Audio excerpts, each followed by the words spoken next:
Ay mga lodi, tuloy tayo sa, sa ginagawa natin. Bali, tinutuloy lang natin itong termination nito. So nalagyan na natin lahat ng mga wires grounding. So isa na lang yung hindi ko nalalagyan ito. So kunin natin yung wire niyan dito. So yung mga sobra nito, kaya inabaan natin to, is para dyan mga lodi.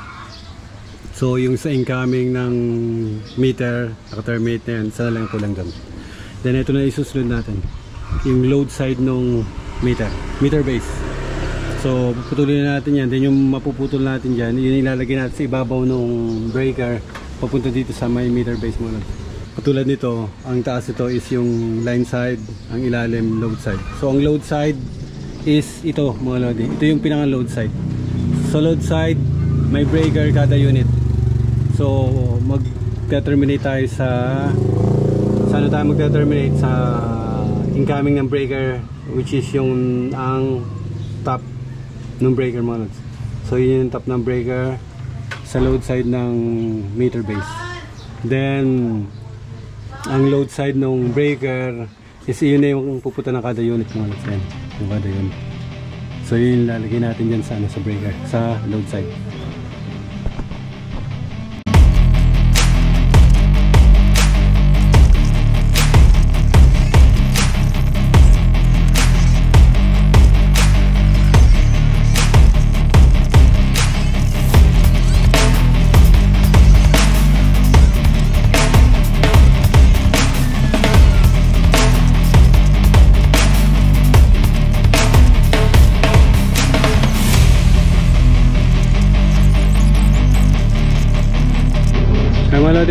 So may dala tayong multimeter, continuity check lang natin mga lads, baka may nagkasaliwa. So yung sa orientation ng line 1 and line 2 natin, so dito sa amin line to line to mga lads. So pwede naman magkabaliktad yung ang pase ng single phases, pwede magkabaliktad. So dito line to line, kahit magkabaliktad yung pwede, kahit yung line to ground pwede magkabaliktad yan sa single phase mga lads, sa single phase. So inaano lang natin na good practice yung ilagay natin yung line 1 dun sa orientation ng mga meter base mga lodi. Kung ito yung line 1 ko sa meter base, ito yung gagamitin ko lahat dun sa meter base mga lodi. So ito yung line 1 ko, then ito yung line 2 ko, or yun yung neutral nyo, or yung ano nyo, yung ground nyo. So yung line 1 ko nakalagay sa bus bar ng line 1.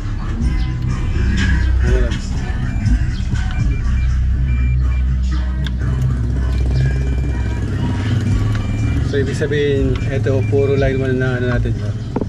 Then dito sa line 2, wala. Kailangan wala. Line 1. Sa line 2. Wala, line 2. Line 1. Ayun wala din. So yung orientation yan is, nilalagay ko lang doon sa tamang orientation ng kung saan yung line 1, then kung saan yung line 2. Then check pa rin natin dito sa grounding. Kailangan wala silang continuity dito sa grounding. Ayun wala din. So check lang natin lahat yan. Okay, yan wala. So load sa line side yung chinecheck ko, line side yan.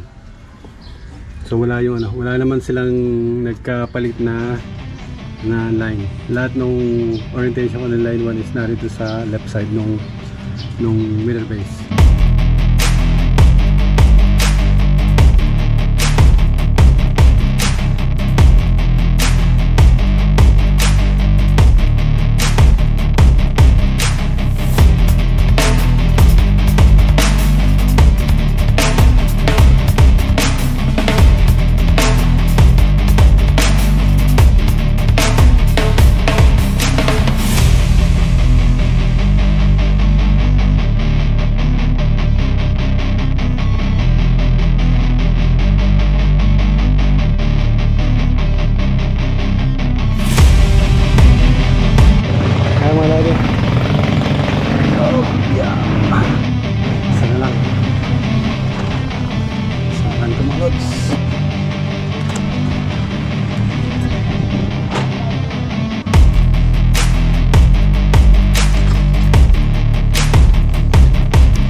mga lodi.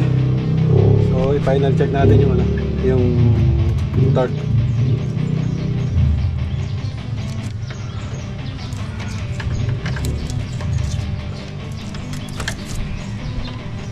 Ipitan lang natin lahat ng ano, yung hand tight natin.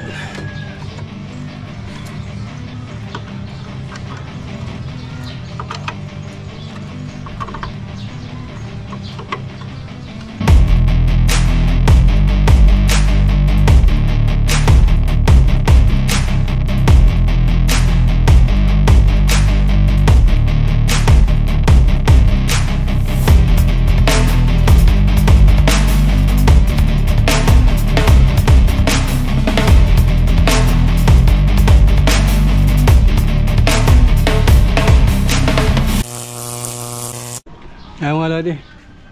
So ayos na yun, tinakpan lang natin, baka minsan umuulan sa hapong managus. Pinainal na natin yung pinainal na natin tong nandito sa box. So nung tungtungan natin dito mga lods. Ayan mga lodi. So makikita nyo makikita nyo yung ano natin. So nagpabili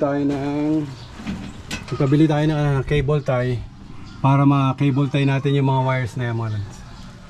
So makikita nyo yung bus bar, may kulay na yan. So may insulation yan, naka-insulation yung bus bar na yan.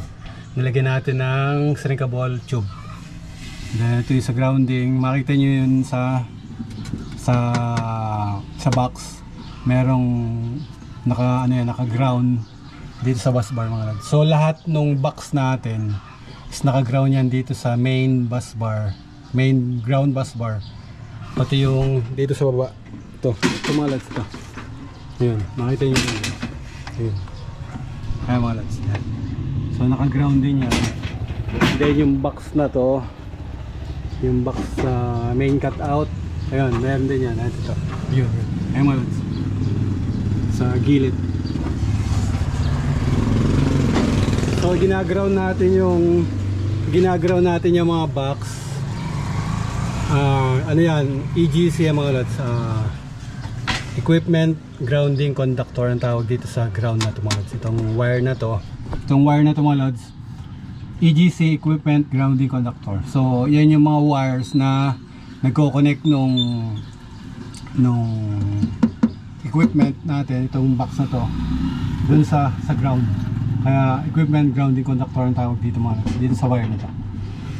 So lahat ng box natin kinonect natin yan dito sa ground, para lahat naka-ground mga lads. Para lahat naka-ground. Then itong box na to, naka-ground din yan dito mga lads. Dito, naka-ground yan. So yun yung purpose ng mga EGC or yung equipment grounding conductor. So dapat connected yun sa ground kasi mga metal metal part or metal chassis kailangan is naka-ground. So ayan mga lads. So ipa-final na lang natin ang tali yan. Ayan. Magpabili tayo ng cable tie para ma-final natin yung tali nito. So ayun na mga lads. Yan na yung natin. Yan na yung final nung termination. Then tinakpan lang natin at umuulan sa hapon, umuulan. So try ko siguro isa-isang balot na katulad dito. Minsan kasi bigla-bigla umuulan sa hapon. Ay mga lads. So okay na yung nito. For inspection na lang to. Then maglalagay sila na remarks sa yellow card kung meron pa silang ipapadagdag or may makikita sila na ipapabago. So from doon sa taas na yon, service entrance natin pababa dito, okay na yan lahat.